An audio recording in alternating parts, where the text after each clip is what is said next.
Bonjour mes beaux et belles amis, c'est moi Zéna et voici vos prévisions de la semaine du 30 septembre au 6 octobre 2019.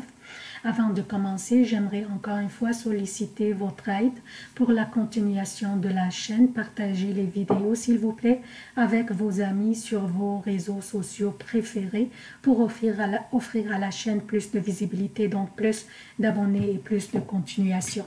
Comme d'habitude, je commence par un préambule qui concerne tous les signes. Ensuite, je passe aux prévisions propres à chaque signe pour les événements significatifs de cette semaine.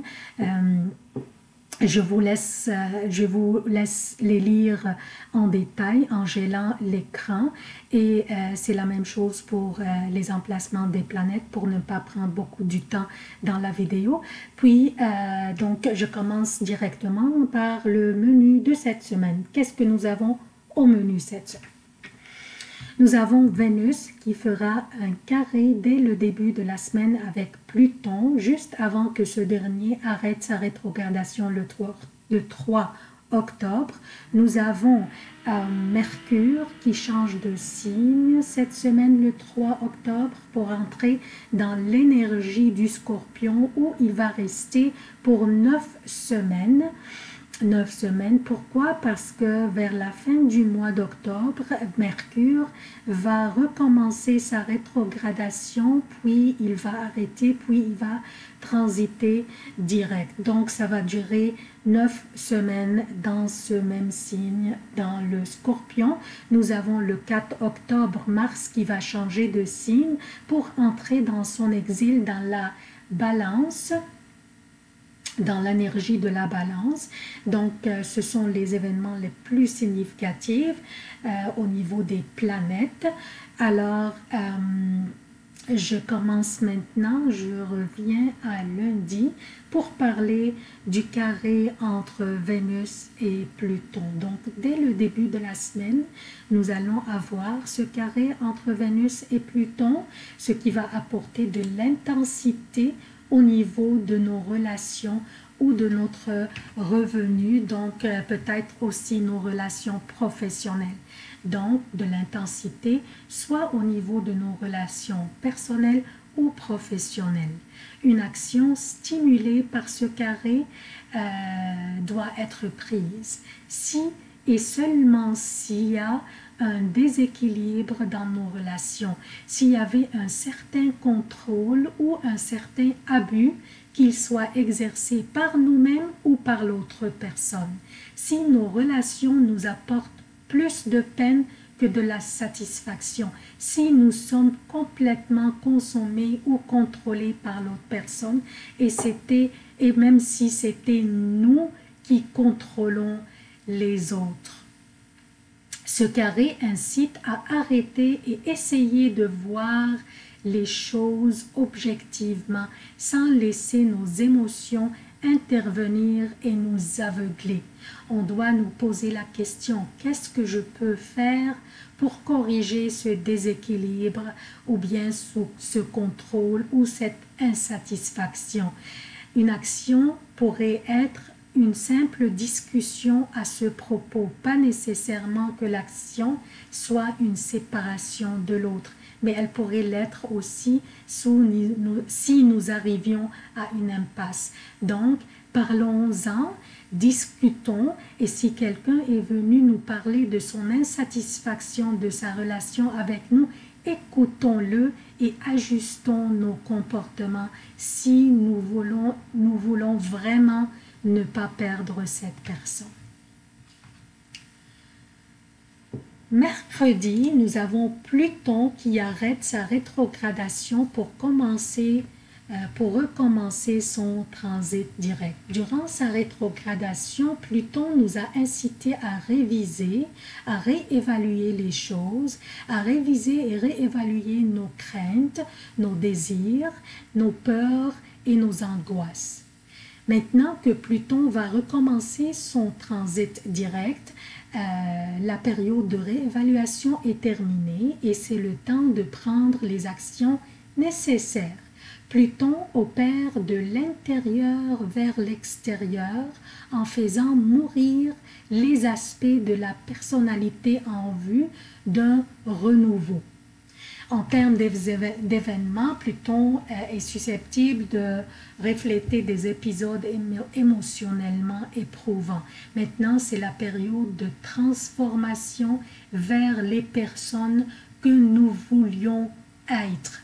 Nous avions 5 mois pour réévaluer et c'est le temps de réagir et de prendre l'action. Jeudi, Mercure, dont l'énergie est intellectuelle et communicationnelle, entre dans l'énergie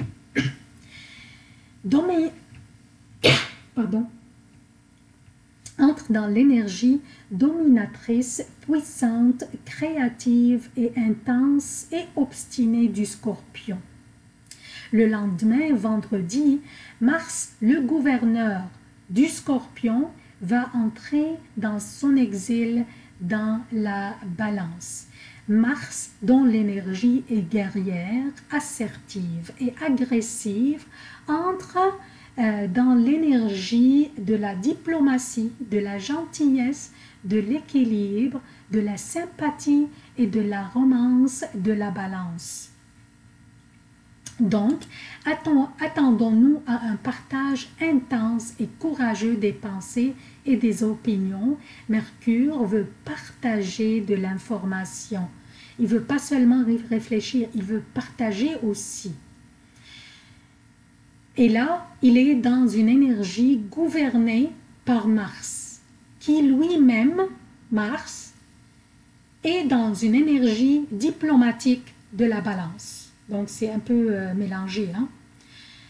Quand une planète rentre dans un signe, elle doit embarquer pleinement et s'influencer par l'énergie de ces signes. Elle n'a pas le choix. Donc, Mars, en entrant dans la Balance, il doit s'ajuster selon l'énergie de la Balance. Et c'est la même chose pour Mercure. Donc, nous devons nous attendre à un partage des opinions et des pensées intenses et créatives et obstinées aussi des fois, surtout avec l'opposition de Mercure à Uranus qui va avoir lieu d'une manière intense dimanche. Ici, comme vous voyez, donc surtout avec cette opposition qui va générer des obstinations envers nos opinions que nous défendrons courageusement et d'une manière très intense, bien que le sujet de cette opinion ne serait pas vraiment quelque chose de très intéressant pour nous. Là. On pourrait ne pas être vraiment intéressé par le sujet, mais c'est juste une obstination pour défendre nos opinions et des fois les imposer. Donc, il faut absolument écouter, écouter et écouter. Il ne faut pas vraiment monopoliser les discussions. Il faut vraiment donner ses opinions et écouter les opinions des autres. Donc ça, c'est pour le préambule. Je passe maintenant aux prévisions propres à chaque signe. Bonjour chers taureaux, voici vos prévisions pour la semaine du 30 septembre au 6 octobre 2019. Je commence par lundi et mardi pour le Québec et lundi PM, mardi et mercredi avant 14 h pour l'Europe. La lune sera dans le Scorpion, votre 7e maison, et elle vous oppose, comme vous voyez, faisant mardi 2 sextiles avec Saturne et Pluton qui sont dans votre 9e maison et un trigone avec Neptune qui est dans votre 11e maison. Bien que la lune vous oppose de votre maison de relation, mais les beaux aspects qu'elle fait avec votre 9e maison font en sorte qu'au moins vos relations avec vos supérieurs ou vos parents ou bien vos professeurs, si vous étiez étudiant, soient intactes et en très bon état. Vous auriez l'opportunité de vous faire des nouvelles connaissances qui seraient en mesure de vous soutenir et vous appuyer au besoin. Pour l'opposition de la lune de votre maison de relation, il suffit vous éloigner des conflits, des confrontations et des arguments inutiles. Mercredi, jeudi et vendredi jusqu'à 14 heures pour le Québec et mercredi après 14 heures, jeudi et vendredi pour l'Europe, la lune sera dans le Sagittaire, votre 8e maison, faisant jeudi un sextile avec le soleil qui est dans la balance et un carré avec Neptune qui est dans votre 11e maison dans les poissons. Tout le monde voudrait avoir votre opinion, cher Taureau. Votre charisme fera de vous un réconciliateur super efficace. Une pas mal belle période productive et paisible. Profitez-en.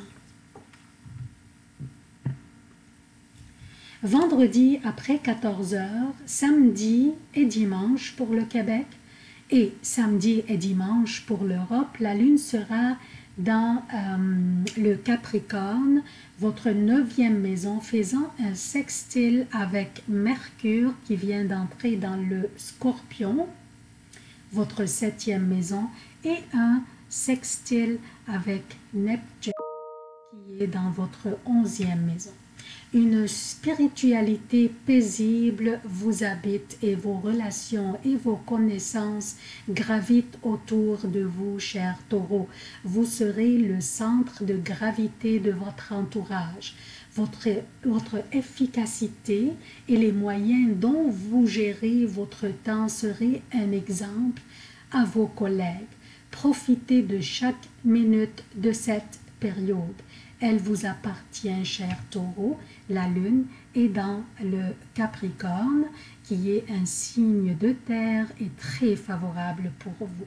C'est tout ce que j'ai pour vous, cher Taureau. Je sollicite encore une fois votre aide.